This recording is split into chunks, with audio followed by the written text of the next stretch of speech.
What is your favorite subject in school? My favorite subject in school is science. What's the best thing about Christmas? I enjoy eating. What Christmas carols do you know or sing? We wish you a Merry Christmas. We wish you a Merry Christmas. We wish Merry Christmas and a Happy New Year. Hi, my name is Claire Mulenga Chilambo and I live in SOS Children Village in Zambia. Christmas is a very special time and it's very important for us.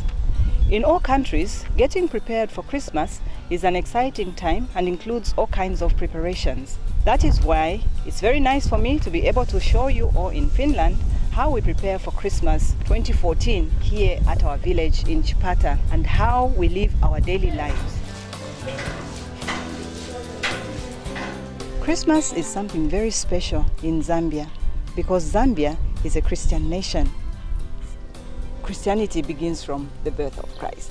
Therefore, 25th December, this day which has been set aside worldwide as being the day when Christ was born, we take it as being very special. And therefore, even here, we make sure that we celebrate it. Happy Christmas 2014 for everyone in Finland.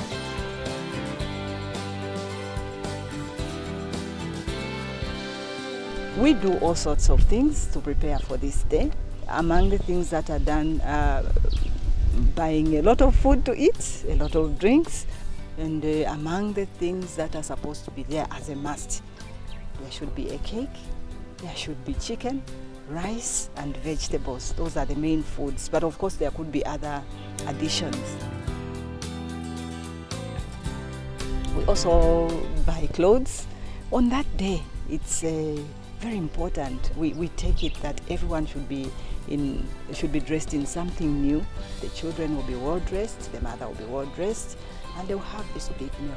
But as a community, we'll also make sure that we meet together at the community hall where we'll have food and drinks and a lot of loud music. And in addition, we do not forget the Christian concept.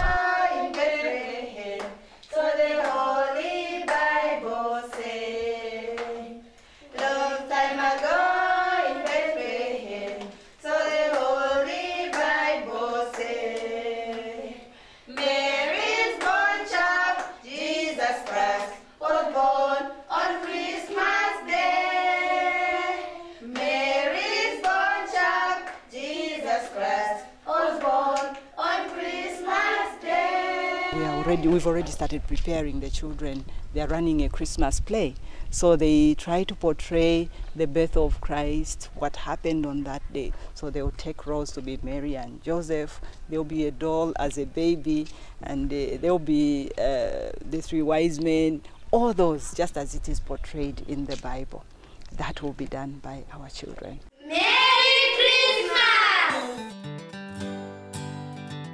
SOS Children's Village in Zambia has got 4 villages. The first one is in Lusaka, which was opened in 1999.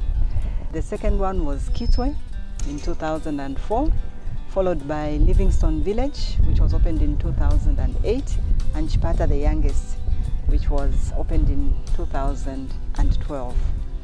Chipatan, the youngest village, only has family houses and a kindergarten. But in Lusaka, which is the oldest village, there we have from kindergarten, primary school, secondary, through to a vocational training center. In Livingstone and Kitwe, we have from the kindergarten through to lower secondary school, the junior secondary school.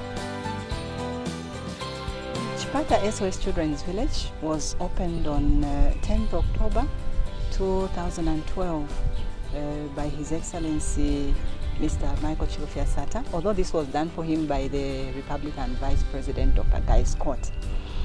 As we started, we only had 19 children. It was a good start. It was a very big event.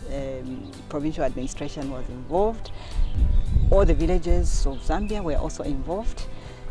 We also had people, ordinary people from within Chipatan and outside Chipatan. They joined us. It was a very colorful event. We work with the Social Welfare Department, which is a government department in charge of communities. They help us to identify the children that are in need of the services that we are offering.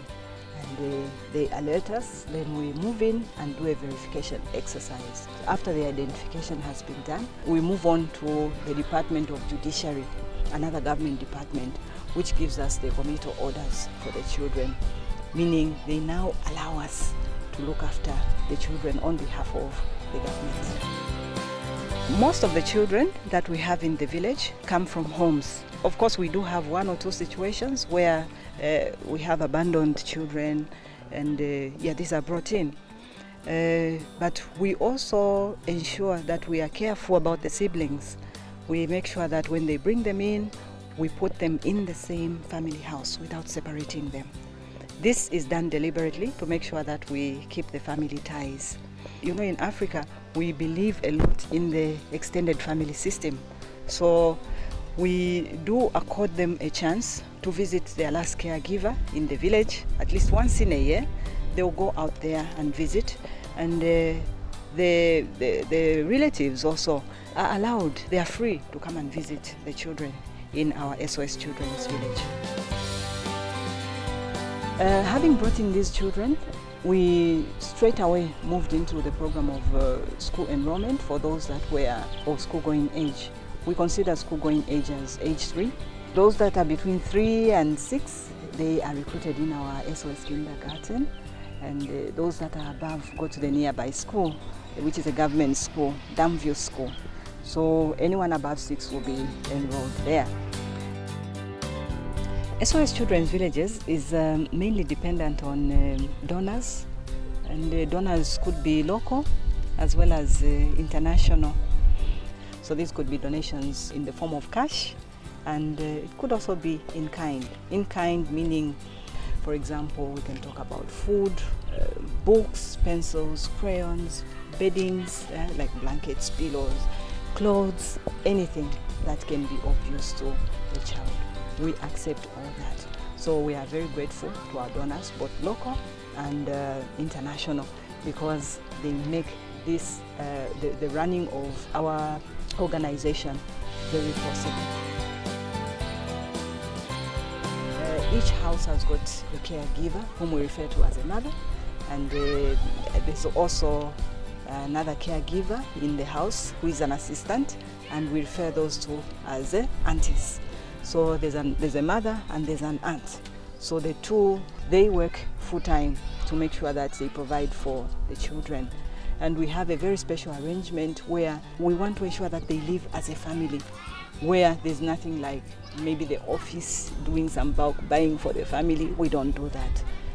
Or the money that is required by family is given to the mother, and they draw a budget, and they are able to, according to their needs, put down what is required for their household. And they will make sure that all the children are well fed, they are well dressed, and they are in attendance in school. These children, once they are in the village, they have, well, some sort of routine, although it could be different from house to house. But on the general, it's very similar, because they start their day very early, around 6 a.m. in the morning. They will brush their teeth, have their breakfast, they will bath, and then, you know, the mothers ensure that they dress them up ready for school. By about 7, they are on their way to school. It's a walkable distance, it's not far.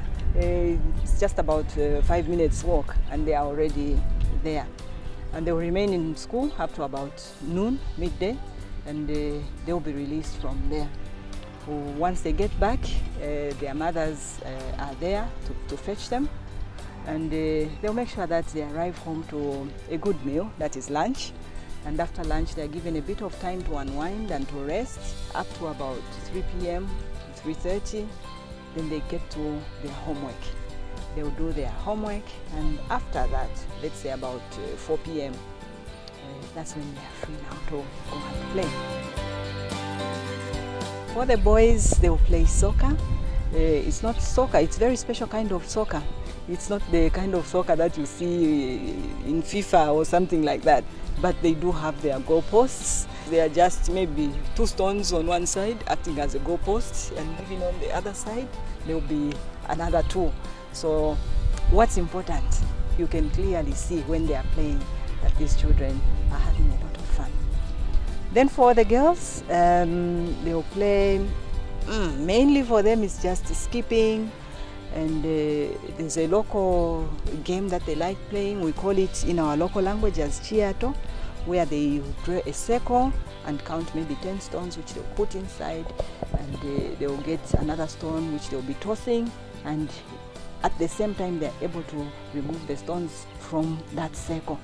And at the end of it, or the one who has drawn out so many will be considered the winner.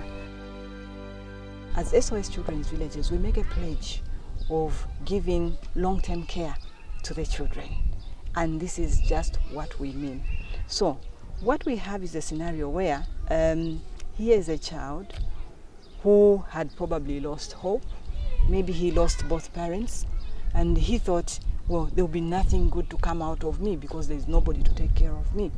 Now with SOS coming in and looking after this child and pledging long-term care, what we are expecting is this child to go through school, have an education, and be able to acquire a skill which will help him to sustain himself at a point where now he'll even move away from the SOS Children's Village and be able to live on his own.